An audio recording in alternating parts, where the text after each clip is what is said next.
29교회 강단 교류의 일환으로 주님의 교회 신종철 목사님께서 말씀 전해 주십니다. 담임 목사님은 주님의 교회에서 말씀 전하십니다. 성경 일독을 위한 네 번째 90일 챌린지를 진행합니다.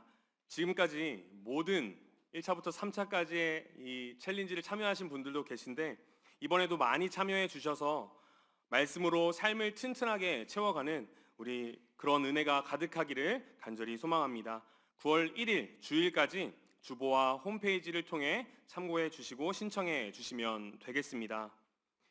2학기 순장 개강 수련회가 다음 주 주일 오후 4시에 9층 비전센터에서 진행됩니다. 이번 수련회는 여순장반과 남녀 직장 순장반 연합으로 진행됩니다. 참고해 주시면 좋겠습니다. 부모학교 공개 세미나가 8월 31일 토요일 오전 10시에 이곳에서 진행이 됩니다. 특별히 본 세미나는 추후에 있을 부모학교를 위한 필수 과정이라고 하니 부모학교에 관심이 있으신 우리 성도님들께서는 꼭 참여해 주시면 좋겠습니다. 아울러 부모학교는 3학기로 진행이 되는데요. 부모 면허학교, 부모 의사소통학교, 말씀 비전학교로 구성되어 있으니 많은 관심과 기도를 부탁드립니다. 총신대학교 신학대학원 진학을 위한 목사 후보생 고시를 준비하시는 분들은 홈페이지 교회 소식에 올라온 공지 내용을 참조하셔서 돌아오는 수요일까지 관련 서류를 적혀있는 이메일로 꼭 제출해 주시면 좋겠습니다. 이외에 자세한 내용들은 주보 사면 주보를 확인하시면 좋겠습니다. 그리고 주보 사면에 보면 1교구 곽정현 성도님 부친상, 1려 다락방 이명진 권사님 시부상이 있었습니다. 슬픔 가운데 있는 성도님과 유가족들을 위해 기도해 주시기를 바랍니다. 그리고 청년부 조원심 자매 결혼 소식이 있습니다. 하나님이 주인 되신 작은 천국 같은 가정 세워갈 수 있도록 축복해 주시기를 바랍니다. 그 외 광고는 주보를 참고해 주시기 바랍니다. 우리 이 시간 하나님 말씀 보겠습니다. 이 시간 우리에게 주신 하나님의 말씀은 구약성경 여호수아 23장 6절부터 11절까지의 말씀입니다. 오늘도 우리 다 함께 자리에 일어나셔서 이 말씀 한 절씩 교독하도록 하겠습니다. 제가 먼저 6절 말씀 읽겠습니다. 그러므로 너희는 크게 힘써 모세의 율법책에 기록된 것을 다 지켜 행하라. 그것을 떠나 우로나 좌로나 치우치지 말라. 너희 중에 남아있는 이 민족들 중에 들어가지 말라. 그들의 신들의 이름을 부르지 말라. 그것들을 가리켜 맹세하지 말라. 또 그것을 섬겨서 그것들에게 절하지 말라. 오직 너희의 하나님 여호와께 가까이 하기를 오늘까지 행한 것 같이 하라. 이는 여호와께서 강대한 나라들을 너희의 앞에서 쫓아내셨으므로 오늘까지 너희에게 맞선 자가 하나도 없었느니라. 너희 중 한 사람이 1000명을 쫓으리니 이는 너희의 하나님 여호와 그가 너희에게 말씀하신 것 같이 너희를 위하여 싸우심이라. 그러므로 스스로 조심하여 너희의 하나님 여호와를 사랑하라. 아멘. 자리에 앉으시겠습니다. 오늘은 앞서 말씀드린 것처럼 주님의 교회 신종철 목사님께서 말씀 전해 주십니다. 예수 단디 붙들어야 해 라는 제목으로 말씀 전해 주실 텐데 목사님 나오실 때 귀한 목사님 보내주신 하나님께 감사의 박수로 올려드리면 좋겠습니다.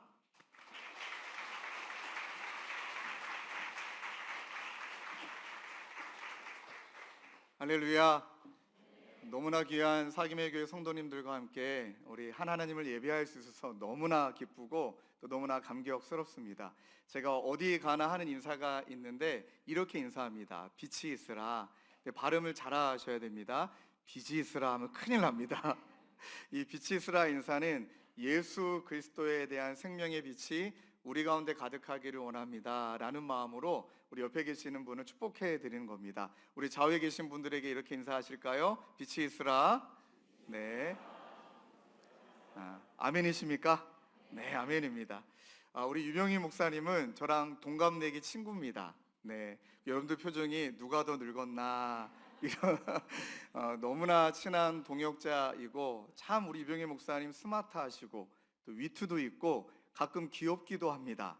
그리고 얼마나 또 재미가 있으신지 같이 있으면 정말 시간 가는 줄 모르는 귀한 동역자입니다. 그리고 오늘 유병희 목사님이 또 저희 교회에서 저는 또 사김의 교회에서 말씀을 전하지만 저는 확신컨대 하나님께서 우리 주님의 교회, 사김의 교회 더불어 우리 모든 교회를 통해 영광 받으시는 분은 하나님 한 분뿐인 줄로 믿습니다. 또 좀 생색을 내고 싶은 부분은 사김의 교회를 위해서 정말 저희 교회가 중보 제일 많이 하는 줄로 믿습니다. 믿어주셔야 됩니다.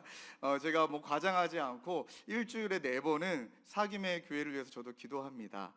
저희 또한 공간을 빌려서 예배를 드리고 있기 때문에 그러나 여러분, 여기까지 인도하신 에베네셀 하나님께서 여호와 일에 모든 것들을 준비해 두시고 우리의 모든 예배를 통해 영광 받길 원하시는 그분이 주도하고 계시는 줄로 믿습니다. 이제 어느새 개척하고 한 2년 반이라는 시간이 지나갔습니다. 그래서 저는 뭐 사역을 분당 우리 교회에서 시작을 했고 또 분당 우리 교회에서 마치고 이제 분립개척으로 김포파주 일산 지역으로 갔는데 하나님 앞에 많이 혼날 때가 있습니다. 어떤 때에 혼나냐면 하나님이 하나님께 묻기를 원하는데 자꾸 제 마음속에 음성은 예수님이라면 어떻게 하셨을까? 이게 아니라 이찬수 목사님이라면 어떻게 하셨을까? 예, 그런 생각이 정말 많이 드는 것이 사실입니다. 그리고 제가 이 목사님이 말씀하셨던 모든 것들을 다 기록하는, 저는 메모하는 좀 습관이 있는지라 이 목사님의 모든 이야기를 다 받아 적어 두었습니다. 아마 이걸 인쇄하면 400페이지 넘는 책이 나오지 않을까. 언젠가는 제가 책을 내려고 합니다. 이찬수 목사님 그런 마음이 있는데 이 목사님이 주셨던 많은 이야기들은 돌아보면 이 목사님을 관통한 말씀이고 분당 우리 교회 성도님들을 관통한 말씀이시더라고요. 그래서 우리는 보통 가장 중요한 이야기를 금언이라고 표현하지 않습니까? 개척하면서 사역 현장 가운데 이찬수 목사님이 많은 이야기 해주셨지만 특별히 2가지가 제 마음속에 깊이 아로새겨졌습니다.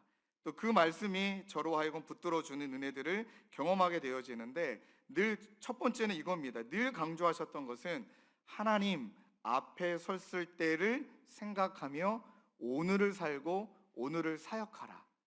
그러니까 오늘 우리가 이루어지고 있는 모든 사역은 나중에 하나님 앞에 섰을 때 우리 주인이 종인 우리에게 맡겨주시는 것 물으시니까.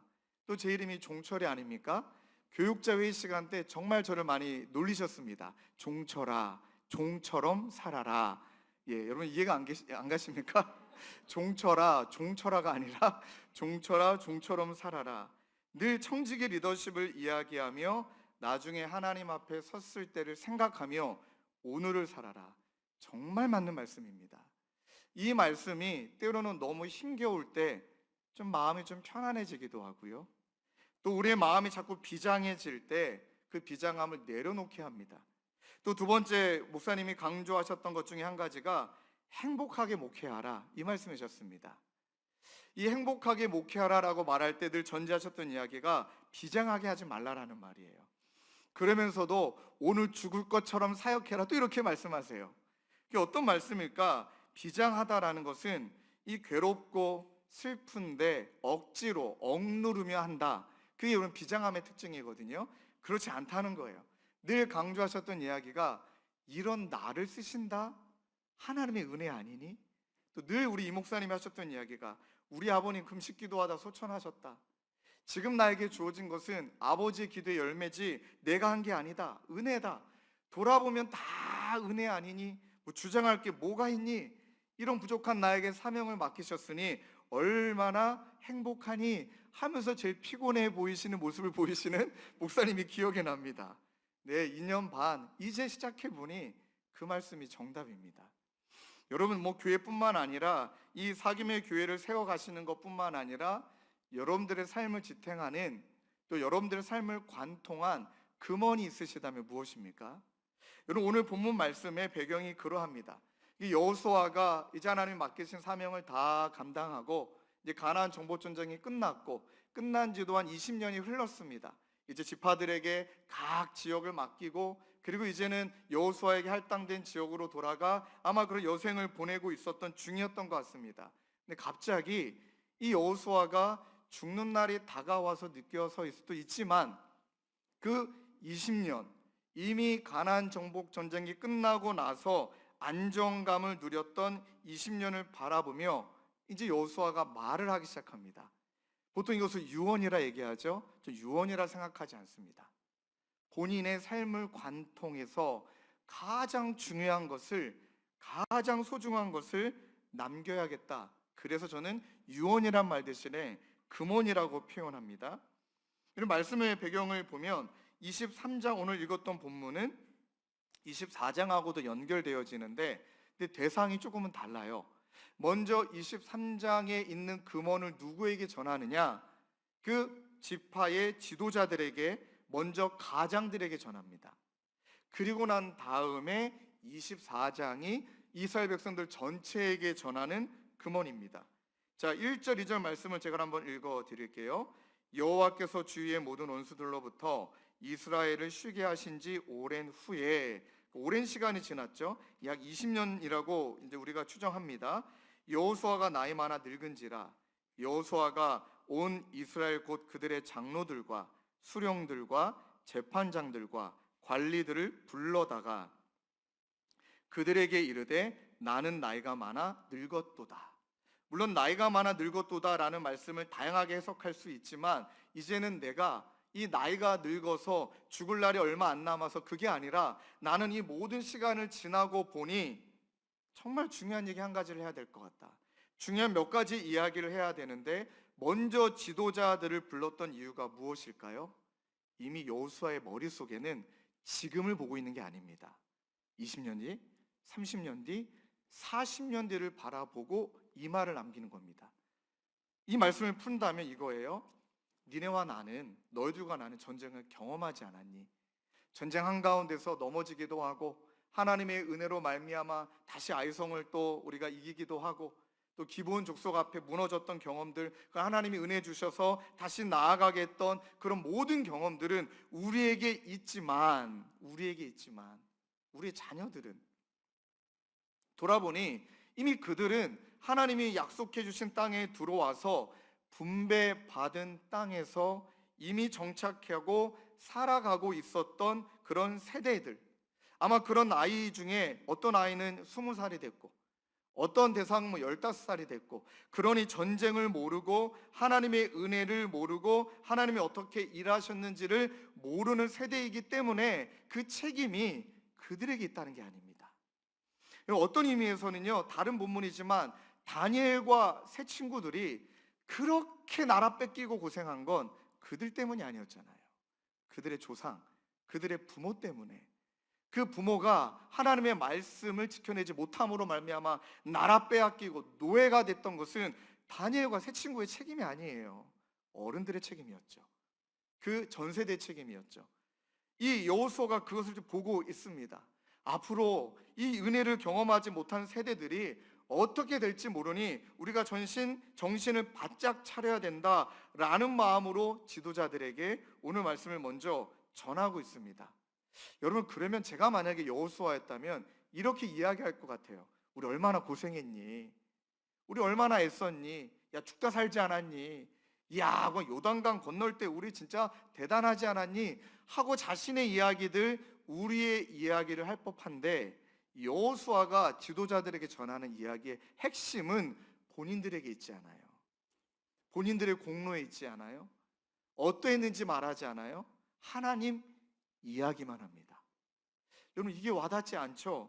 저는 얼마 전에 우리 개척할 때 개척 멤버 집사님과 순자님과 교제를 나누는데 그날 진짜 많이 울었습니다. 진짜 고생하셨거든요. 미안할 정도로 이 순자님 너무나 고생하셨거든요.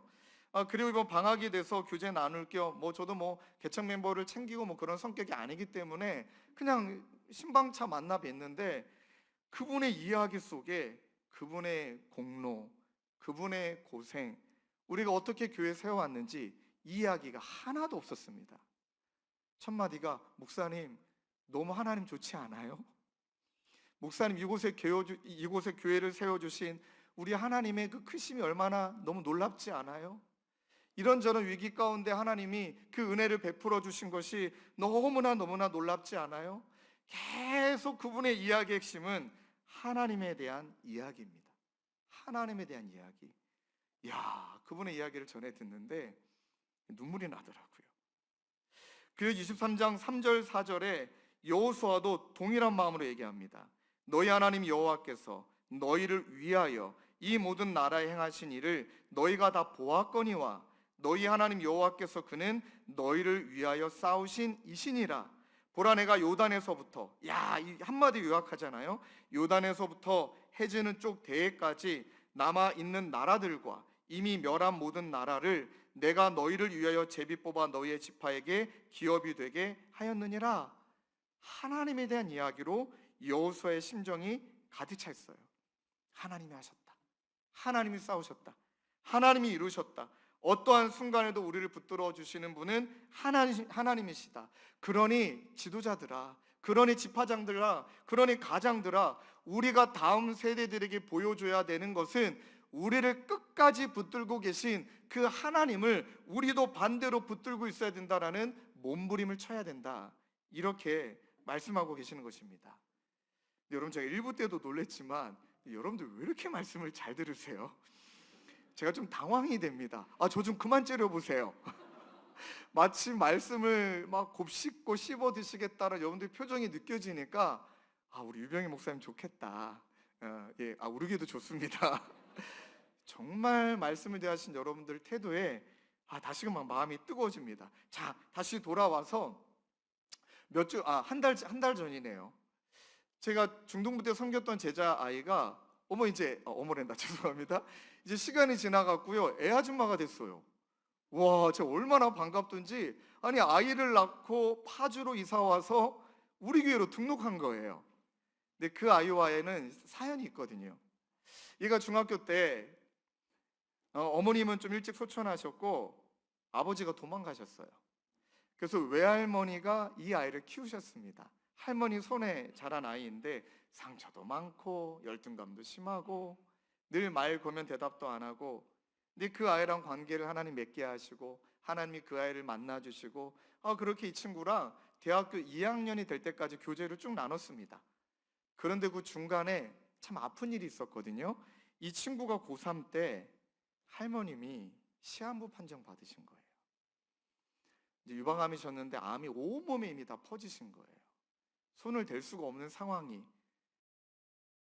근데 할머니가 이만큼 살았으면 됐지. 그리고 너가 이렇게 잘 커줬으니까 난 이제 천국 가도 여한이 없다. 이제 그런 상황이었어요. 근데 이제 호스피스로 들어가셨는데 연락이 온 거예요. 이제 며칠 안 남으신 것 같으니까 너무 손녀딸 보고 싶어 하시니까 와서 좀 인사드리면 좋겠다.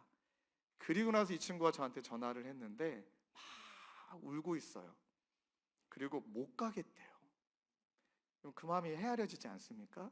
목사님 무섭대요. 할머니 없는 내 삶을 생각할 수가 없대요.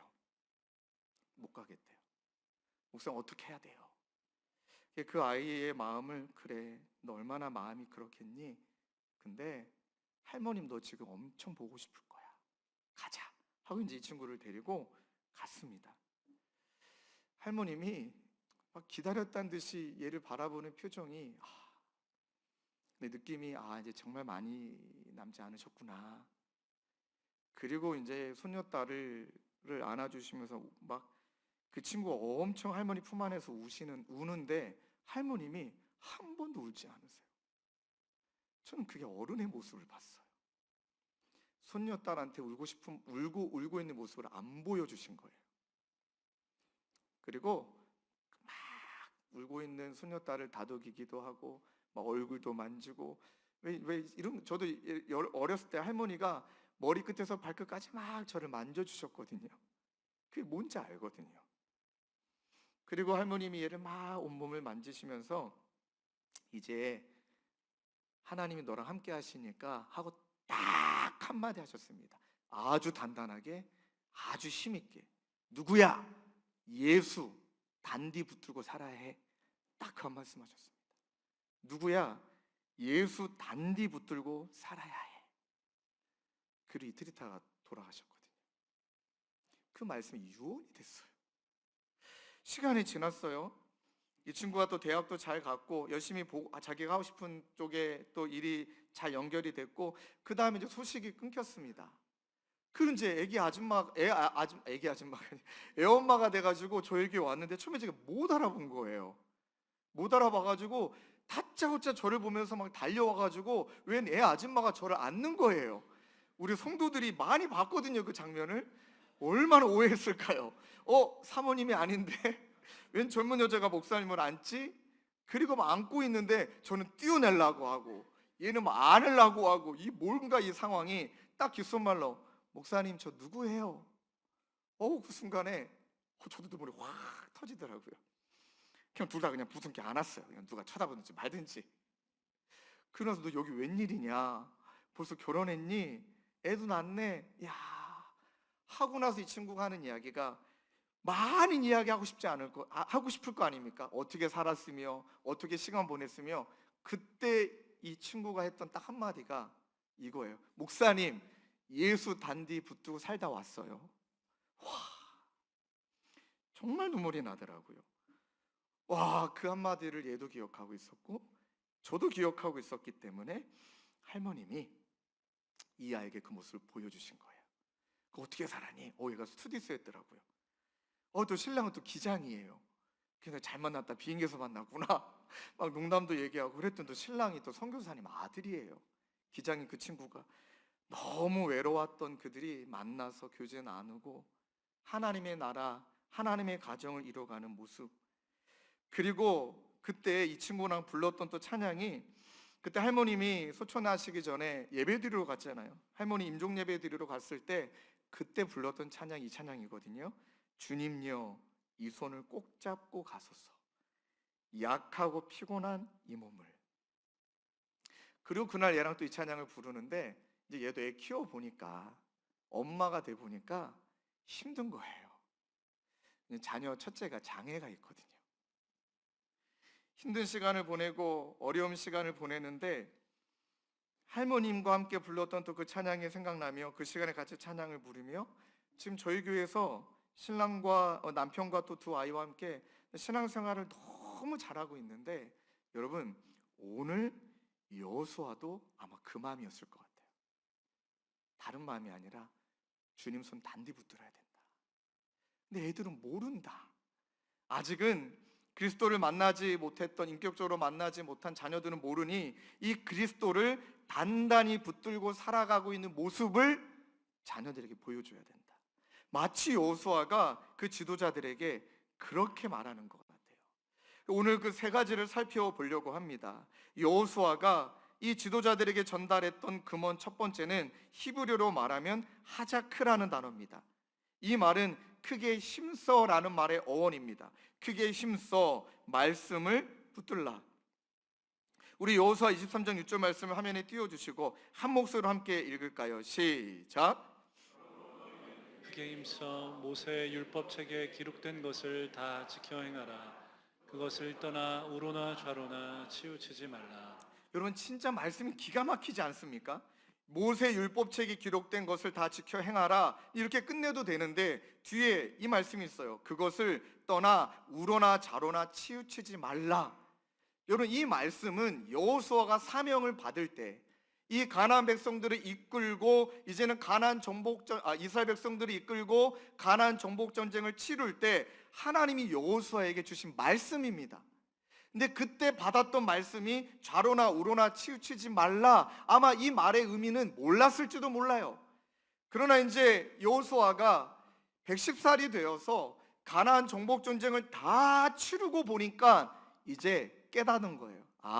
왜 그 말씀하셨을까? 왜요? 여호수아도 좌로나 우로나 치우쳤거든요. 아이성 앞에 기도하지 않고 기본 족속을 받아들임에 있어서 기도하지도 않고 무너졌던 시간들이 있었거든요. 정말 좌로나 우로나 치우치고 무너지는 게 그게 연약한 우리의 삶이구나. 그래서 하나님이 약속으로 주셨던 모세 율법책에 기록된 것을 다 지켜 행하라. 그것을 떠나 우로나 치우치지 말라라는 말씀 앞에 이제 여호수아의 심정이 담기는 거예요. 크게 힘써. 애쓰지 않으면, 몸부림치지 않으면 안 된다. 크게 힘써 내가 애를 써서 몸부림쳐서 하나님 붙들어야 돼. 그래야만 이것이 가능해지더라. 여러분, 이 하자크란 단어가 오늘날 언어로 좀 말한다라면 이런 의미예요. 여러분 어릴 때 뺑뺑이 타본 적 기억하시죠? 이제 저는 분당에서 오래 자랐기 때문에 분당 지역적 명칭으로는 뺑뺑이고요. 그 다음에 부산 사람의 명칭으로는 회전무대래요. 처음 알았습니다. 뭐냐면 놀이터에 가면 이렇게 뺑뺑뺑 도는 게 있는데, 이것이 처음에 속도가 높지 않으면 막 애들이 막 거기에 막 매달리기도 하고 막 놀기도 하고 막 뛰어내리기도 합니다. 근데 짓궂은 애들이 꼭 있어요. 그 뺑뺑이 속도를 막 빠르게 돌립니다. 막 밖에서 막 빠르게 돌립니다. 그러면 우리 모두가 기억하는 장면이 있습니다. 그 뺑뺑이에서 떨어지지 않으려면 기둥을 확 잡아야 되거든요. 가운데로 들어가서 기둥을 이 손가락에 깍지를 낀 한이 있더라도 넘어지지 않으면 그 기둥을 힘써 붙들어야 됩니다. 그게 하자크예요. 우리 넘어지게 하고 우리의 감정을 파고들고 우리의 관계 속에 어렵게 만들고 우리의 일상 가운데 여러분들을 무너뜨리는 사탄의 가속력이 어마어마하잖아요. 어마어마합니다. 한번 여쭤볼까요? 넘어지지 않은 사람 있으십니까? 없습니다. 자신할 수 없습니다. 난 이겨낼 수 있어. 난 지나갈 수 있어. 나는 버텨낼 수 있어. 아닙니다. 우리가 유일하게 할 수 있는 것은 정말 강도 있는 사탄의 공격 앞에 그 강도가 더해지면 더해질수록 동일한 강도로 하나님의 말씀을 크게 힘써 붙드는 것만이 우리가 할 수 있는 일인 줄로 믿습니다. 그래서 여호수아가 그때 하나님이 주신 말씀이 이제 내 삶을 관통해보고 이스라엘 백성들의 역사를 관통해보니 그 말씀이 진짜 맞구나. 아마 여호수아가 아마 탁 하고 본인의 다리를 치며 좌로나 우로나 치우치지 말라고 말씀하신 게 이런 거였구나. 이 고백인 거예요. 근데 여러분, 그런데 우리가 신앙생활하면서 정말 저도 그렇습니다. 하나님의 말씀을 간절히 붙들었을 때 정말 하나님이 허락해 주시는 선물은 안식이더라고요. 상황은 정신이 하나도 없어요. 그래서 제가 이찬수 목사님 뵈면서 정말 신기했던 적이 있습니다. 이 전날까지, 그러니까 오늘 저녁까지 너무나 심각한 일 때문에 야 이건 어떻게 해야 되지? 비상이 걸려 있습니다. 그런데 목사님은 주무시고 나면 언제 그랬냐 듯이 웃고 계십니다. 처음에 저는 이해할 수가 없는 거예요. 우리 목사님이 아프신가? 목사님 지금 많이 아프신가? 근데 제가 그 분당 우리 교회 때 늘 막내였던 시절에 교육자 수련회를 가면 이 목사님하고 같이 자야 되거든요. 그렇게 자는 겁니까? 밤새는 거죠. 저는 이 목사님 혼자 주무시면 편하겠는데 늘 같이 주무시기를 원하셨는데 모두가 다 거부하죠. 그럼 누가 가야 됩니까? 막내가 가야 돼요. 그럼 저는 이 목사님하고 몇 년을 같이 잠을 잤습니다. 근데 제가 그제서야 비로소 어제까지 폭풍 속에 정신 하나도 없이 정신없는 상황인데 그 다음날 아무렇지도 않을 수 있는 비결을 이 목사님을 통해 발견했습니다. 딱 새벽 4시 반 일어나세요. 그리고 옆에 있는 전도사가 깰까봐 아주 조용한 목소리로 막 이러세요. 기도하고 계시는 거죠. 막 이렇게 조용히 기도하세요. 그러다 갑자기 찬양을 부르세요. 여러분, 여기에 끝난 게 아닙니다. 그러다 갑자기 우세요. 우세요. 그러다 갑자기 웃으세요. 여러분, 그 소리를 눈을 감고 누워있는데 듣고 있다 생각해 보세요. 무서워요. 울다가 웃다가 찬양을 부르셨다가 막 뭘 적으셨다가, 그 당시 노트북이 있었던 시대가 아니었거든요. 그리고 제가 딱 눈을 떠요. 그 환한 미소로 기다렸다는 듯이, 신전도사 지금 잠깐 시간 되니? 그 의미가 뭔지 아세요? 시간 되니? 막 지금 하나님이 내 마음을 이렇게 뜨겁게 만져주셨는데 나 너한테 나누고 싶다. 그럼 여러분, 저는 밤 꼴딱 샜거든요. 그리고 이제 자고 일어난 척해서 일어나고 나잖아요. 1시간 이상을 나누세요. 여러분, 1시간 이상을 막 하나님 이렇게 말씀하셨고 막 이렇다. 그러면 이제 꼭 물으세요. 야, 이 은혜가 너에게도 전해지니? 그 무조건 그렇다고 해야 되는 거잖아요. 예, 그렇습니다. 그러면 신기해요. 그 이야기를 교육자의 시간 때 또 하세요. 또 그 말씀을 주일날 설교 때 또 하세요. 그게 비결이시더라고요. 하나님의 말씀에 착 달라붙어서 하나님의 말씀을 붙들려고 막 애를 쓰니까 하나님의 음성만, 하나님의 말씀만 들리셨던 거예요. 그래서 저는 이 이미지를 이찬수 목사님을 뵈면서, 이찬수 목사님께도 선물로 보내드린 이미지긴 한데, 이래야만 음성이 들리더라고요. 여러분, 이 이미지 하나 보여드릴까요? 하나님의 말씀, 내 생각, 세상의 소리, 저래야 말씀이 들리는 거더라고요. 여러분, 예를 들어 볼까요? 하나님이 여러분들에게 말씀하지 않은 거 계신 게 아닙니다. 늘 여러분들에게 말씀하고 계시는데, 왜 우리는 말씀이 들리고 너무나 복잡하지만 정리가 되고 평안을 못 누리느냐? 저 음성이 달라져 있습니다.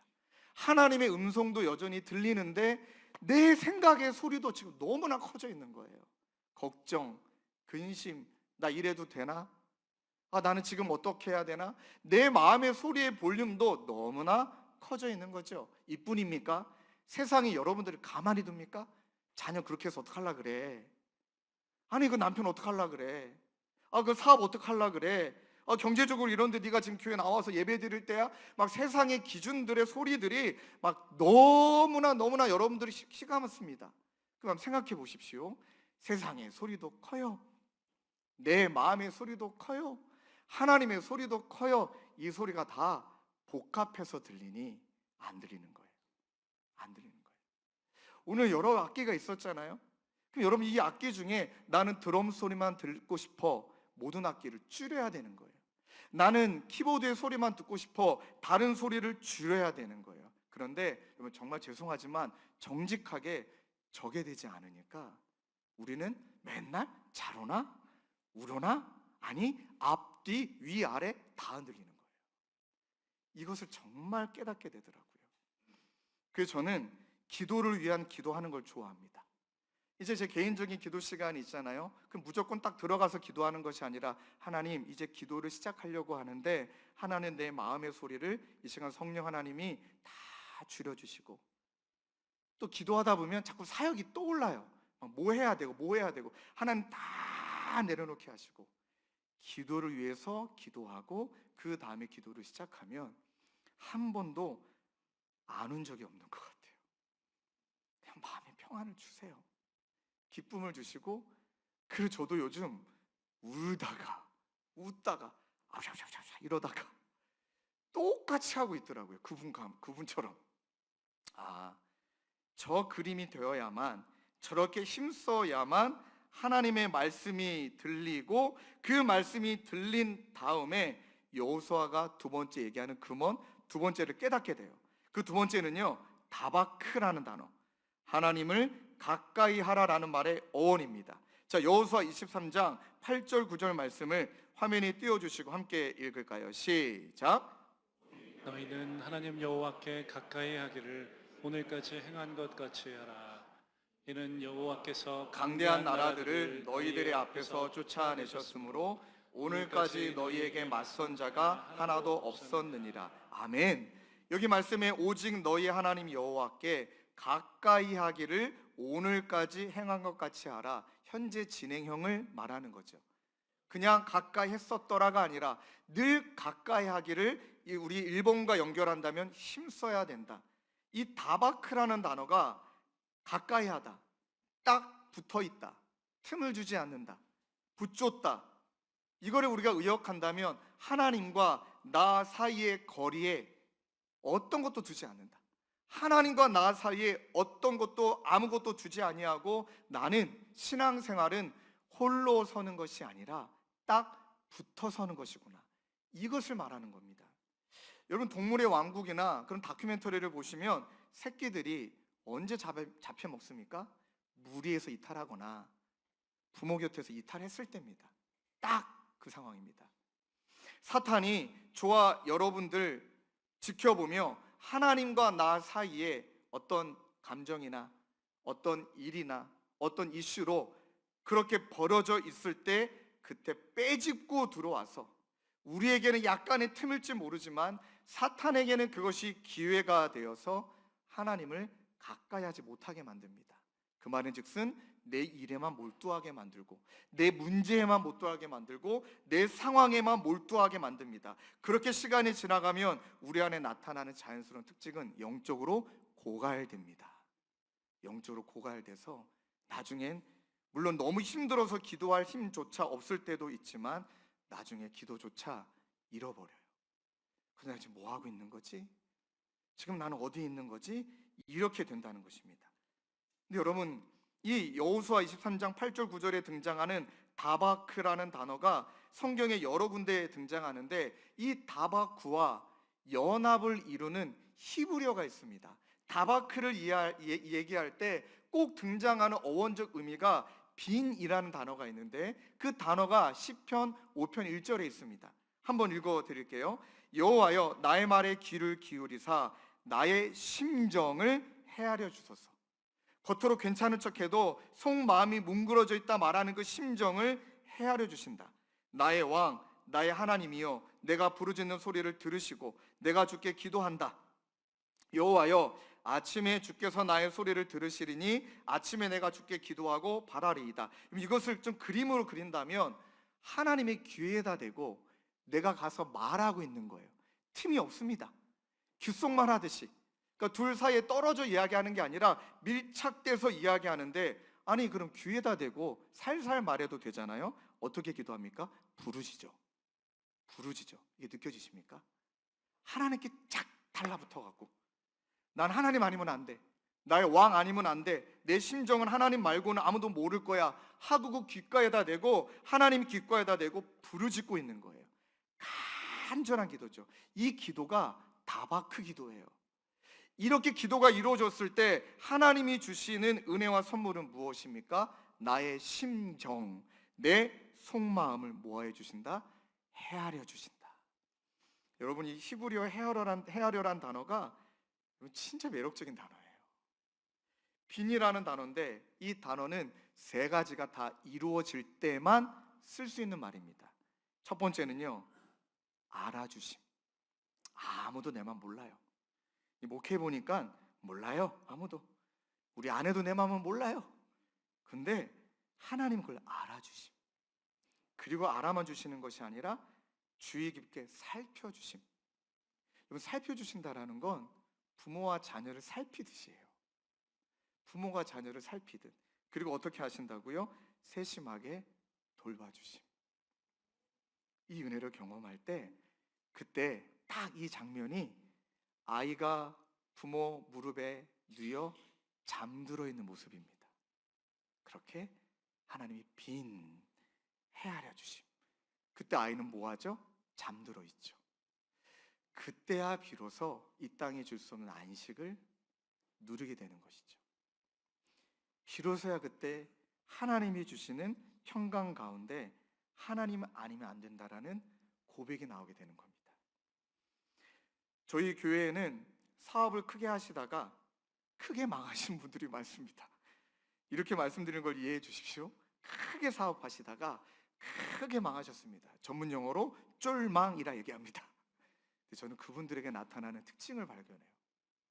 뭐 500억 재산가, 무슨 뭐 100억 재산가, 뭐 최근에 신문에도 나왔던 분들 다 잃어버렸어요. 다 잃어버렸어요. 그러면 마치 그게 자신의 성적처럼 여겨진대요. 난 끝난 인생. 지난주도 만났던 한 성도님도 이제 난 버려질 존재 하고 자살하기로 마음을 먹었어요. 이분이 자살하겠다, 난 끝났다, 이야 이제 나는 뭐 다 잃어버렸다. 근데 그분이 항상 수협에 안 나오신 분이에요. 전제를 얘기합니다. 항상 늘 수협에 나오신 분이 아니에요. 주일날도 끌려 나오시는 분이에요. 누구에게? 아내분한테. 근데 수요일날 혼자 나오셨어요. 수요일날 혼자 나오셔가지고 앉자마자 그냥 펑펑 우시는 거예요. 그때까지만 해도 이분의 상황을 몰랐습니다. 아내 집사님 오픈하지 않으셨으니까. 펑펑 우시는 그분을 보는데 저보다 연배가 14살이나 많으세요. 이제 60이시거든요. 근데 너무 이분이 그분이 작게 느껴지는 거예요. 키도 180이 넘는 분입니다. 너무 작게 여겨지는데 그날따라 왜 그런지 모르겠는데 하나님께서 제 마음을 막 격동케 하셔갖고 60대 어른을 제가 뒤에서 그냥 안아드렸어요. 집사님 죄송한데 제가 한번 안아드려도 될까요? 하고 제가 뒤에서 이렇게 안아드리는데 제가 그 안아드렸던 품을 빨리 못 뺐던 것이 어깨를 들썩이면서 오열하고 우시는 거예요. 엉엉 우시는 거예요. 그렇게 거의 30분 안고 울었어요. 그리고 나서 끝나고 목사님 잠깐 얘기할 수 있을까요?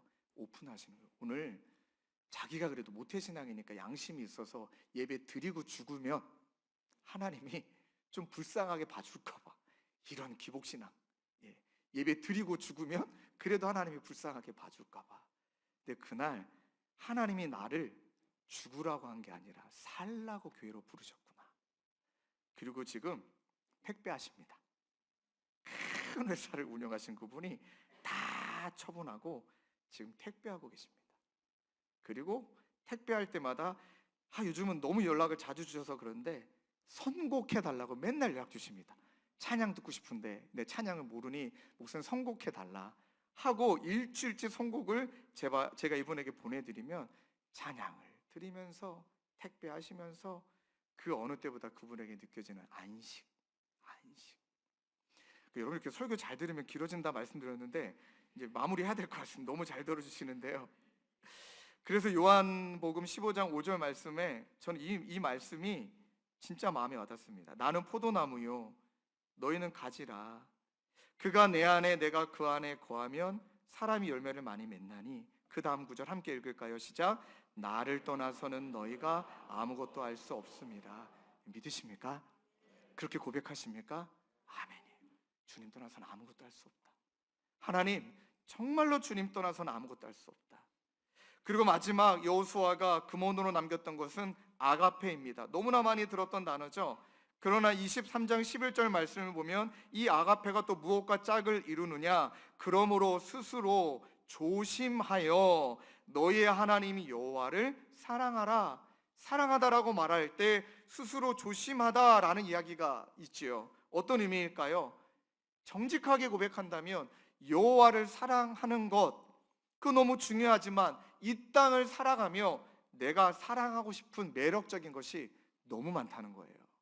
인정해야 된다는 거예요. 돈, 인정, 관계, 성공, 내 자녀들이 잘 되는 것, 어느 것 하나 우리 이야기지 않습니까? 매력적인 게 너무 많아요. 너무 많아요. 그래서 말씀하시기를 여호와를 사랑하되 그런 매력적인 것들이 너무나 많은 상황에 스스로를 조심한다. 즉 내 영혼을 살펴본다. 내 영혼을 점검하고 그런 갈등의 순간에, 그런 내가 이렇게 저렇게 좌로나 우로나 치우치는 순간에 네 마음을 여호와께 두라. 네 마음을 하나님의 사랑의 마음으로 기울여라. 이 표현입니다. 여러분 아가페는요 100점짜리라고 막 표현하는데 그게 아니에요. 끊임이 없다는 거예요. 아가페는 조건도 없고 끊임없이 용서한다는 것은 끊임없이 기다린다는 것이잖아요. 이것을 인간적으로는 아가페를 인간적인 입장에서 표현을 한다면 우리가 넘어질 것을 하나님이 아신다는 거예요. 우리가 연약하다라는 것을 우리 하나님도 너무나 잘 아셔서 아가페 줄 수밖에 없다라는 거예요. 이걸 표현한다면 우리의 마음이 늘 100%, 막 90% 하나님 사랑하느냐, 늘 충만하느냐 불가능하다. 그래서 저는 이렇게 표현합니다. 1%의 싸움이다.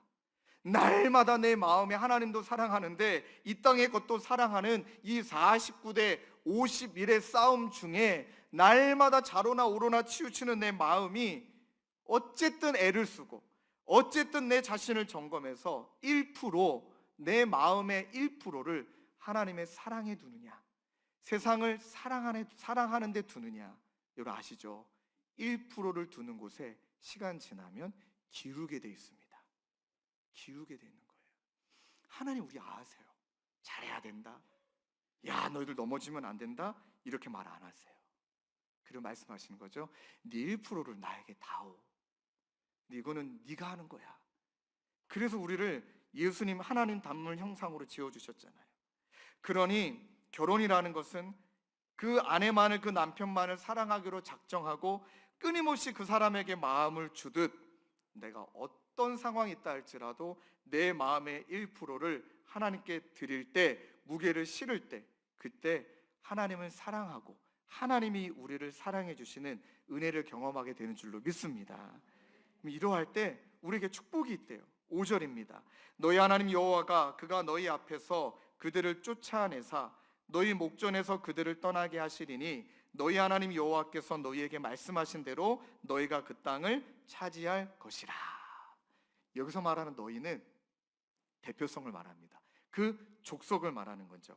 자, 이렇게 설교가 딱 끝나면 얼마나 은혜롭습니까? 여호수아가 갑자기 분위기를 반전시킵니다. 너희들에게 방금 전한 축복의 말 신실하게 이루실 거다. 그러나 똑같은 무게로 내가 너희들에게 앞으로 할 저주의 말도 신실하게 이루어질 거다. 여러분, 이게 이해가 되세요? 여호수아가 좋게 이야기하고 끝내지 왜 갑자기 너무 겁을 주냐고요. 어떻게 겁주는지 아십니까? 23장 15절, 너희 하나님 여호와께서 너희에게 말씀하신 모든 선한 말씀이 너희에게 임한 것 같이 여호와께서 모든 불길한 말씀도 너희에게 임하게 하사 같은 무게라는 거예요. 그리고 23장 13절에는 확실히 알라, 너희의 하나님 여호와께서 이 민족들을 너희 목전에서 다시는 쫓아내지 아니하시리니 그들이 너희에게 올무가 되고 덫이 되며 너희의 옆구리에 채찍이 되고 너희의 눈에 가시가 되어 너희가 마침내 너희의 하나님 여호와께서 너희에게 주신 이 아름다운 땅에서 멸하리라. 이미 축복의 땅 가나안 땅에 임했는데 그 안에서도 저주를 받을 수 있고 그 안에서도 축복을 받을 수 있다. 하나님의 사랑도 신실하게 이루어지지만 하나님의 정의도 신실하게 이루어진다. 왜 이렇게 세게 얘기했을까요? 왜 이렇게 세게 했을까요? 다시 한번 반복합니다. 여호수아는 다음 세대를 보고 있습니다. 그리고 다음 세대 앞에 서 있는 부모를 보고 있습니다. 여러분, 정말 저도 아까 우리 두 제자 아이가, 한 제자는 여기 지금 예배를 드리고 있고요, 사김의 교회를 다니고 있고요, 한 제자 친구는 저 분당에서 하는데 왔어요. 그 같이 일부 예배 드리는데 끝나자마자 인사하러 왔더라고요. 근데 어떤 마음이 들었냐면 진짜 나 똑바로 살아야겠다. 얘네가 벌써 28살이 됐더라고요. 근데 오자마자 무슨 사연 있는 애들 마냥 계속 울어요. 야, 남들이 보면 너네 사연 있는 애처럼 여기 앉아있는 애도 또 드리고 있네요. 사연 있는 애처럼 왜 이렇게 우냐. 계속 우는 거예요. 그러면 얘네들의 눈물 속에 오늘 여호수아의 심정이 확 다가오는 거예요. 이 세대도 너에게 달렸고 네 몸부림도 너를 위한 거고. 여러분, 사김의 교회 지금 여러분 열심히 몸부림 치시고 열심히 교회를 헌신하고 계신 것 우리 하나님 다 아십니다. 다 아십니다. 때로는 서운할 때가, 연도 표정 없으신 것 같은데 저는 있어요. 서운할 때가 있잖아요. 그때마다 사김의 교회 20년 뒤를 생각하는 겁니다. 그러할 때마다 저는 주님의 교회 10년 뒤, 20년 뒤를 생각하는 겁니다. 그리고 이를 다시금 악무는 거예요.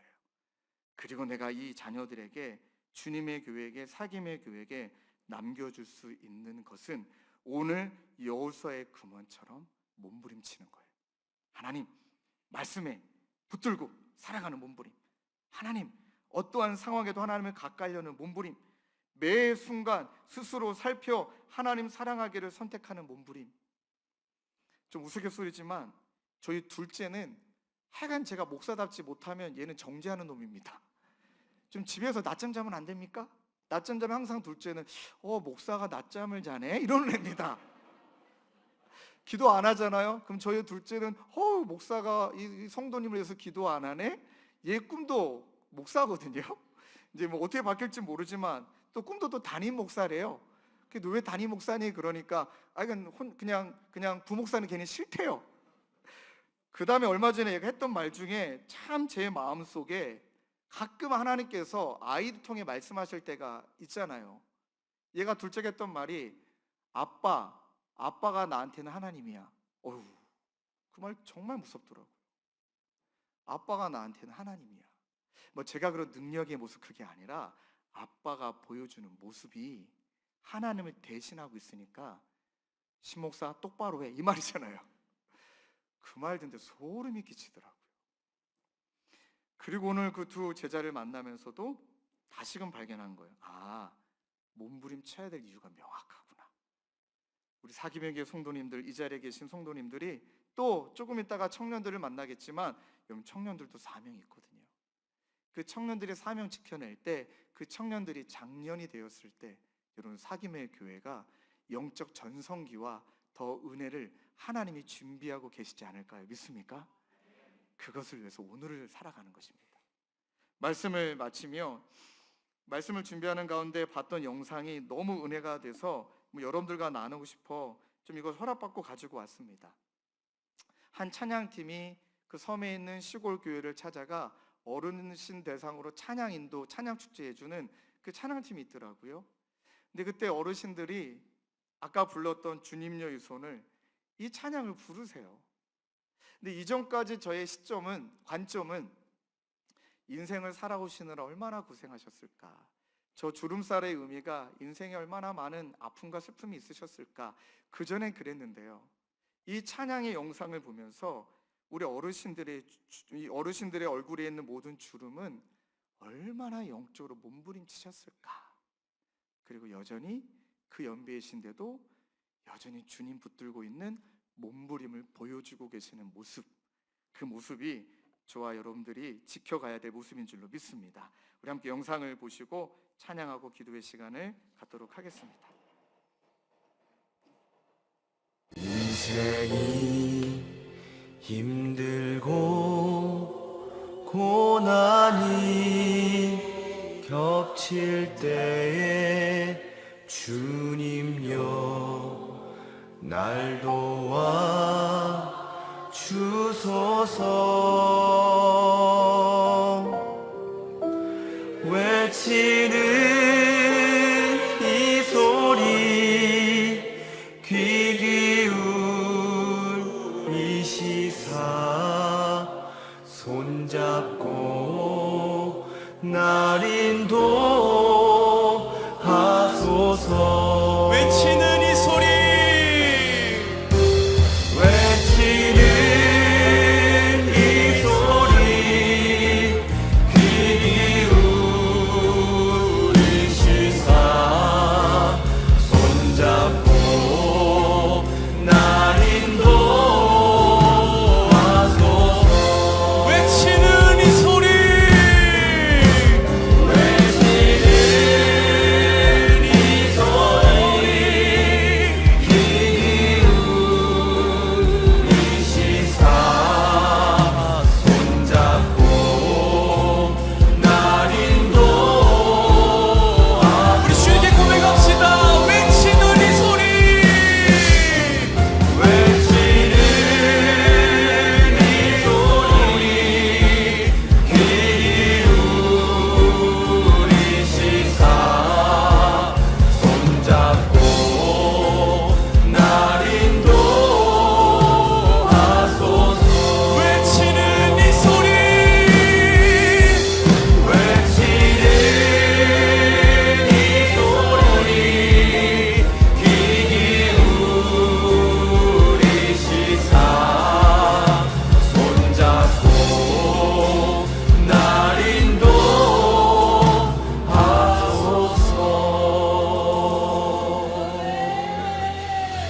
예수 나를 오라네, 예수 나를 오라네. 어디든지 주를 따라 주와 같이 가려네. 예수 나를 오라네, 예수 나를 오라네.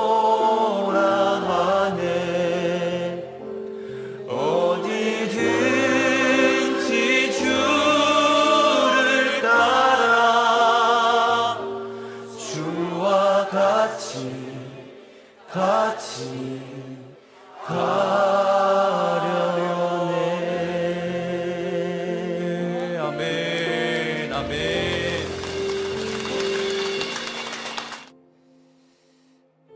여러분, 지금 우리들의 삶도 주님 붙들지 않으면 안 되는 문제투성이고 그런 삶의 여정입니다.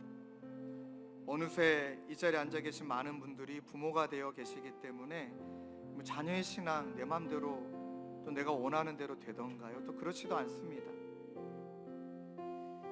아마 여호수아가 이제 나이가 들었지만 하나님 모른 채, 하나님이 모든 것 하셨다라는 걸 모른 채 그저 안전한 땅에 거하고 있는 그들의 안전 속에 숨겨져 있는 위기를 본 것 같아요.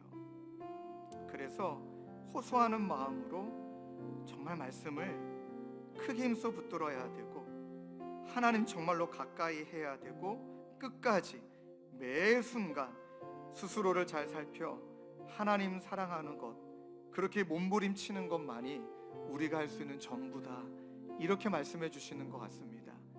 오늘 우리가 영상으로 봤던 우리 어르신들의 모습도, 하나님 우리 사랑하는 노모의 모습 속에 주님을 간절히 붙드는 모습도, 또 이 자리에 함께 찬양하고 기도하는 우리의 모습, 모든 모습도 주님 이 손을 꼭 잡고 가시고 약하고 피곤한 이 몸을 주님 붙들어 주옵소서. 그렇게 몸부림치는 것만이 우리의 길입니다. 함께 그 마음으로 고백하시며 나아가시겠습니다. 주님요, 주님요, 이 손을 꼭 잡고 가소서. 약하고 피곤한 이 몸을 폭풍의 흑암 속 해치사 빛으로, 해치사 빛으로 손잡고 날 인도하소서. 인생길 힘들고 고난이 겹칠 때, 인생이 힘들고 고난이 겹칠 때에 주님여 날 도와 주소서. 외치는 이 소리, 외치는 이 소리, 귀 기울이시사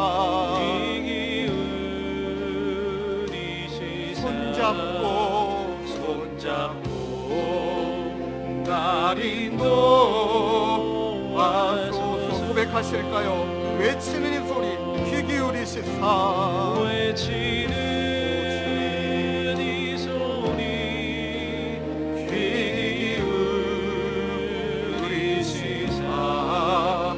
손잡고 날 인도하소서.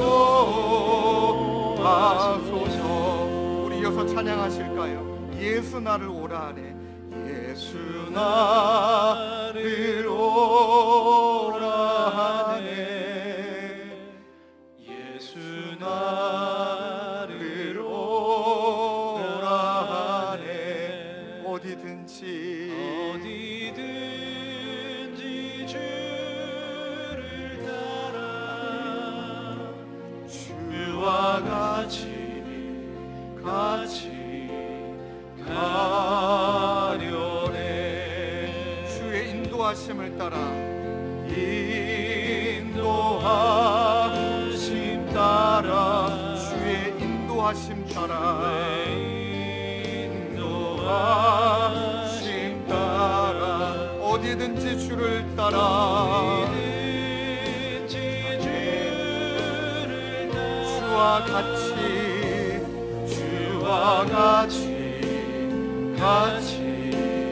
가려네. 이 시간 말씀 붙들고 한 목소리로 기도하기를 원합니다. 하나님이 허락하여 주신 너무나 소중하고 복된 사김의 교회, 하나님 이 교회를 우리 주 하나님이 우리 모두에게 선물해 주신 것 감사합니다.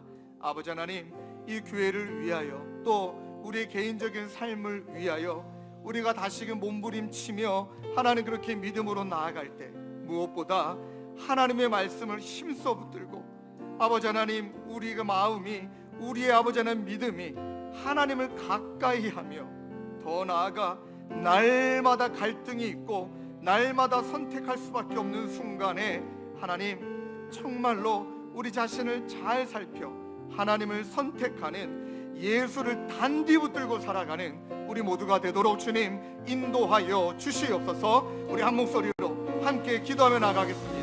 기도하시겠습니다. 살아계신 하나님 감사합니다. 아버지 하나님, 주여 마음을 다해 기도합니다. 하나님의 말씀으로 하나님, 우리 날마다 주님의 넘어집니다. 말씀으로 하나님, 날마다 도전의 아버지 말씀으로 우리는 흔들립니다. 우리를 일으켜주시고 바로나 회복시켜주시니 그러나 감사합니다. 아버지 하나님, 우리는 흔들리고 우리가 우리는 부르짖은 치우치고 찬송의 하나님 이 땅에 있는 것이 주님께서 인도하시는 너무나 우리에게 매력적이고 좋은 어디든지 것이기에 하나님 우리가 주님 따라 나아가겠습니다. 하나님 그것을 추구할 때가 겟세마네 동산에 너무나 많이 하나님 있음을 그곳이 고백합니다. 주님께서 주님, 하신 곳이라면 그러하게 오늘 이 시간 우리도 주와 함께 우리 자신을 위해, 하나님의 자녀들을 위해, 우리의 하나님 또 우리 삶이 사귐의 교회를 위해 내가 해야 되는 것, 하나님 예수님 단단히 붙들고 예수님 단단히 붙들고 살아가는 것, 하나님 말씀에 아버지 붙어서 우리가 힘쓰고 아버지 하나님 어떤 갈등의 순간이랄지라도 하나님 주님을 사랑하고 하나님의 가까이에 있는 하나님 이런 영적인 몸부림이 저희들 가운데 더욱더 도망할 수 있도록 우리 주 하나님 인도하여 주시옵소서. 주님 고백합니다. 우리 계속 찬양하시고 우리 기도로 찬양하며 나아갑시다. 주의 인도하심 따라, 주의 인도하심 따라, 주의 인도하심 따라. 아멘, 아멘. 어디든 주와 같이, 주와 같이 우리 한번 고백하실까요? 주의 인도하심 따라, 왜 인도하심 따라, 주의 인도하심 따라. 어디든지 주를 따라, 어디든지 주를 따라 주와 같이 우리 차례 모두 일어나서 우리 마지막 한 번 더 찬양합시다. 주의 인도하심 따라, 주의 인도하심 따라, 주의 인도하심 따라 어디든지 주를 따라 주와 같이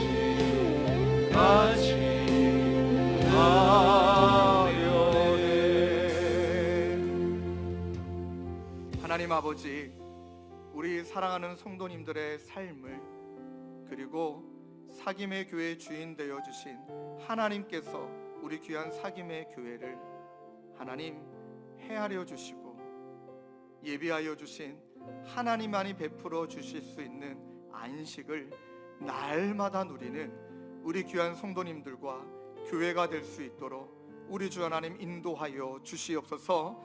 이번 한 주도 예수님 단단히 붙들고 말씀을, 아버지 하나님 주님을 가까이 하기를, 하나님 사랑하기를 힘쓰며 나아가는 우리 사랑하는 성도님들 모두가 되도록 주님 은혜 베풀어 주시옵소서.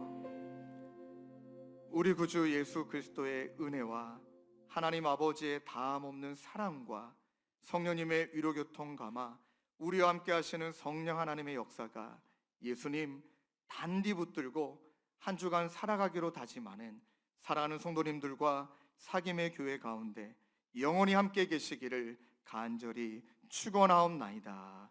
아멘. 하나님 아버지 감사합니다.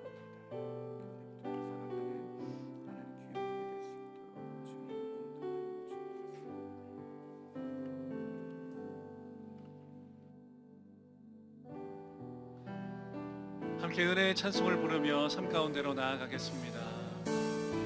내가 믿고 또 의지하는 내 모든 형편 하시는